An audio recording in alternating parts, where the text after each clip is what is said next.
El polimorfismo, otra de las propiedades físicas.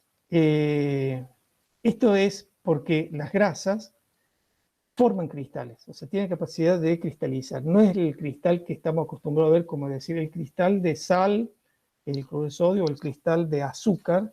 Son cristales muy definidos, muy precisos, característicos de las sustancias. Las grasas también cristalizan, medio entre comillas lo vamos a poner, forman cristales, pero son cristales que una misma grasa puede formar distintos tipos de cristales. Cosa que con el azúcar y la sal no, forman un solo tipo de cristal. Son sustancias puras y cada una tiene su estructura cristalina. En cambio la grasa, la misma grasa, de acuerdo a como ustedes la traten, va a formar un tipo de cristal u otro tipo de cristal. Es decir, que cuando ustedes también comercializan un determinado tipo de grasa, dice, esta predomina la estructura cristalina de tal forma, en esta predomina la estructura cristalina. Y además hay que tener cuidado, porque esa estructura cristalina con el tiempo se va modificando, por más que esté sólida la grasa, se va modificando muy lentamente, muy suavemente, y se va reacomodando y va cambiando de una estructura cristalina inestable hacia una estructura cristalina más estable. Pero bueno, a eso hace referencia el polimorfismo, que a una misma grasa puede formar distintos tipos de estructuras cristalinas. Poli de mucho, por eso el nombre que se le dio a esta propiedad física. Bueno, un poco para entender rápidamente lo que es un cristal, ¿no es cierto? Tenemos los átomos, por ejemplo, hablemos del cloruro de sodio, la sal. Cada molécula está en el vértice y forma una estructura característica. Bueno, esto es un ejemplo genérico, no necesariamente el de la sal. Típico que determina una celda, un cubículo donde en los vértices van a encontrar las moléculas o los átomos. Y de esa manera se va formando toda una red que va dando una morfología característica de cada sustancia o de cada molécula, de cada átomo. En el caso de los ácidos grasos, vamos a algo más simple, empecemos con algo más simple, vamos a los ácidos grasos y después vamos a pasar un poquito a los triglicéridos. Tengan en cuenta el ácido graso, cadena carbonada larga, un carboxilo en el extremo. Cuando forman estructuras cristalinas, supongamos una estructura cristalina ideal, el ácido graso, la cadena, se ubica en el vértice, digamos, del cubículo, o sea que acá, digamos, estaríamos formando este cubículo cristalino. En el vértice estarían las cadenas de los ácidos grasos. ¿Ven? Fíjense, acá tienden los carboxilos a juntarse y las cadenas carbonadas a juntarse por el otro lado. Y eso va definiendo una celdilla, que es lo que va a ir dando la forma cristalina. Esa celdilla puede tener un ángulo, como en este caso, ¿ven? Puede inclinarse y tener ángulos de distinto tamaño. A su vez, cada una de estas cadenas carbonadas, fíjense que son como grupos de etilenos, de a dos carbonos, ¿ven? Bueno, cada uno de esos etilenos estarían como en subceldillas. Tengan en cuenta que las cadenas de los ácidos grasos acá se aproximan una con la otra por cuestiones de atracciones de fuerzas de Van der Waals. Entonces tenemos una celdilla y cada uno de estos etilenos va definiendo subceldillas dentro de esas celdillas, que va haciendo un poco a lo que es esta estructura cristalina rara que tienen las grasas. Bueno, acá para que vean ustedes, acá estaría la cadena del ácido graso, cada uno de estos son los etilenos, y cada una de estas son las subceldillas que van formando los etilenos dentro de las celdillas más grandes que van formando las cadenas de los ácidos grasos. ¿Cuáles son las? Hay montones de estructuras, ¿no? Hay, digamos, es como un continuo de estructuras cristalinas que se pueden formar con los ácidos grasos o con los triglicéridos, pero para separarla en las tres, digamos, extremos, o tres principales, no extremos, las tres principales, está la estructura triclínica, la rómbica y la hexagonal. La estructura triclínica es característica de la estructura beta, que es la estructura más estable que pueden tener las grasas, en donde el etileno, hay un etileno por cada subceldilla. O sea, en un vértice van a encontrar un etileno, y en esa subceldilla, en cada vértice van a estar los etilenos, y va a tener, por tanto, uno en cada una de esas subceldillas que se van formando. Las cadenas para eso tienen que estar muy paralelas de los ácidos grasos, tienen que ser ácidos grasos saturados, paralelas bien las cadenas y formar bien la subceldilla. Ya cuando se atraviesa alguna cadena, entonces se mete otro etileno dentro de esa subceldilla, ya pasamos a una estructura un poquito más inestable, que sería un tipo rómbico.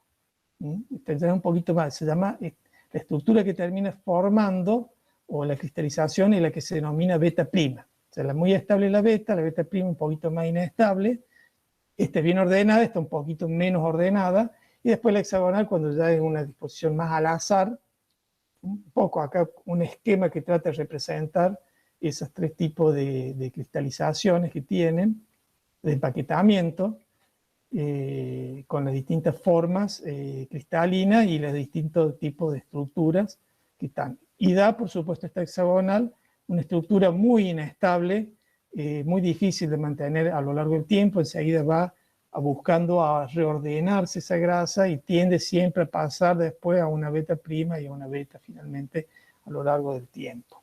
Pero sería la hexagonal la más desordenada, la más disposición al azar digamos, de la cristalización que puede tener una grasa.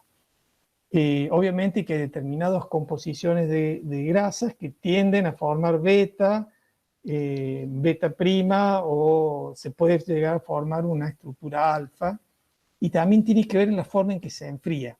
Si un enfriamiento es muy lento, muy suave, obviamente eso permite que del estado líquido, cuando va solidificando, los cristales se armen más bien con una configuración beta. O si hay un enfriamiento muy de golpe, eso tiende a formar estructuras cristalinas muy desordenadas y da una estructura, digamos, una cristalización de tipo alfa. Bueno, pasemos un poco a los triglicéridos. No hay mucho más para agregar, simplemente algunos comentarios que tienen que ver con primero cómo lo podemos ordenar al triglicérido. Ten en cuenta que las cadenas de ácidos grasos, al ser totalmente apolares, tienden a juntarse, y el triglicérido tiene dos disposiciones. La forma de diapasón, es decir, que el ácido graso central es opuesto a los de los extremos, entonces cuando se aproximen dos triglicéridos con esa disposición, los dos centrales van a tratar de aparearse y los del otro extremo van a tratar de aparearse con otros de una misma configuración. Obviamente esto se logra nuevamente con el enfriamiento lento, suave, uno puede lograr que se vayan ordenando de esa manera. También puede darse la forma de disposición en silla. Los dos primeros ácidos grasos hacia un extremo y el otro hacia el tercer ácido graso hacia el otro extremo. ¿Ven? Y la forma en que se pueden, digamos, ordenar para ir después formando los cristales cuando solidifican es de esta manera.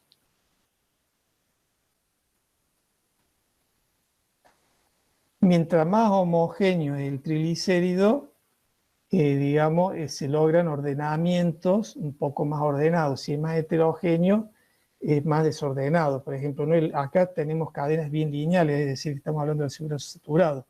Y no es lo mismo tener un ácido graso saturado, un triglicérido con ácido graso saturado y un insaturado cis, que tener un ácido graso con 3 insaturaciones que a su vez sea cis. Entonces eso ya va generando un poquito de desorden dentro de cuando se vayan formando esas estructuras cristalinas. Bueno, ¿cuáles son los factores que afectan, digamos, a esta formación de dar las estructuras cristalinas? Obviamente acá tiene mucho que ver la composición, tipo de ácido graso, el número de carbonos que tienen, las insaturaciones y la posición de los ácidos grasos en la cadena. Nuevamente, mientras más homogénea es la cadena, en el sentido de estar formado por ácidos grasos iguales, saturados, va a tender a dar formas betas. Bueno, el otro factor que hay que tener en cuenta en este polimorfismo que se da cuando se hace la cristalización de las grasas son las temperaturas y los cambios térmicos durante la organización de los cristales. Ustedes pueden decir, lo enfriamos de golpe de una sola vez. Lo enfriamos de golpe, frenamos, vamos lentamente y después lo volvemos a enfriar de golpe, logra otra estructura cristalina. O lo enfriamos de golpe, lo calentamos un poquito y lo volvemos a enfriar de golpe y después lo enfriamos lentamente. Dan otro tipo de estructura cristalina. Entonces, ¿cómo manejando los procesos térmicos en el enfriamiento de una grasa para que pase de líquida a sólida? Es cómo se van a ir más o menos ordenando los cristales que va a tener. Y va a tener estructuras predominantemente beta, beta prima o alfa. También hay que tener en cuenta las impurezas. Muchas veces las impurezas acá juegan un rol que puede ser negativo o pueden ser puestas a propósito para dar determinados tipos de estructuras.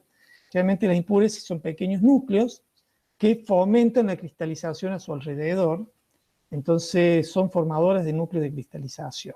Entonces eso también influye en cómo va a cristalizar y la velocidad con que van a cristalizar los distintos tipos de grasas.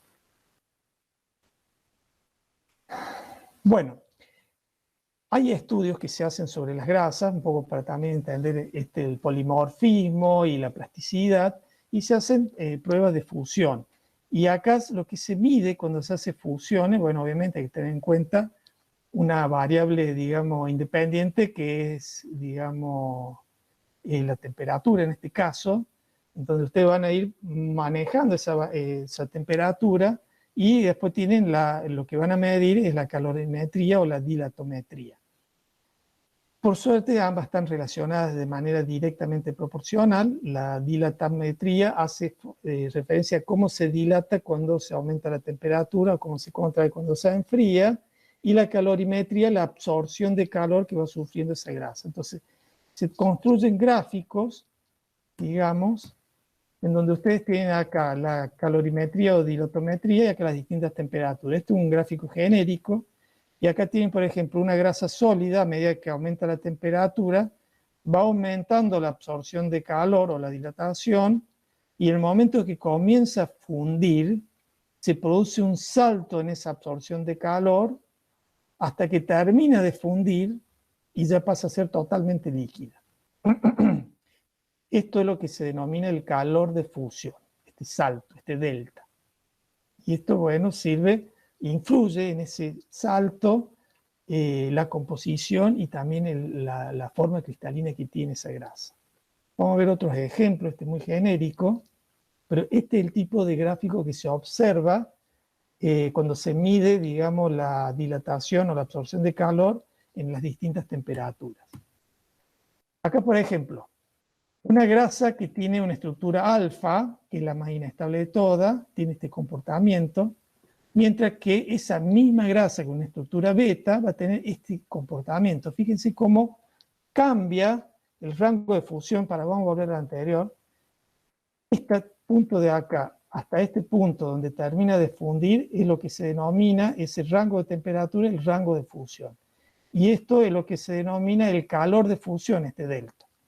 Volviendo acá, fíjense cómo al cambiar la estructura cristalina muy inestable, tiene por un lado un rango de fusión menor que comienza acá y termina acá, que cuando tiene una estructura beta, ese rango de fusión es mucho mayor, comienza también más o menos a la misma temperatura casi y termina mucho más allá. Y también cambia el calor de fusión. Este es el calor de fusión, digamos, de la estructura alfa, y este es el calor de fusión de la estructura beta. Y la diferencia entre ambos calores de fusión es lo que se llama el calor de transición, o sea, el calor que tiene esa estructura, diferencia entre un alfa y beta, para pasar de un estado al otro, que sería este delta de acá, que está marcado acá. Pero fíjense cómo depende de la estructura cristalina, variamos el rango de fusión, variamos la plasticidad que tiene esa grasa y variamos el polimorfismo, porque va a tener distintos tipos de cristales. Entonces, ¿y cómo logramos un alfa y una beta? Y la forma en que nosotros vamos a enfriar esa grasa, vamos a lograr estructuras alfa o beta. Bueno, lo mismo que estuve diciendo. Nuevamente, la grasa homogénea tiene un rango más estrecho, pero la forma alfa tiene menor punto de fusión, o sea, logramos menores puntos de fusión. Acá no es muy notable. Sí, lo que podemos decir es menor rango de fusión. Las grasas heterogéneas, el rango de fusión es mayor el calor de fusión, este de acá, que en las grasas homogéneas.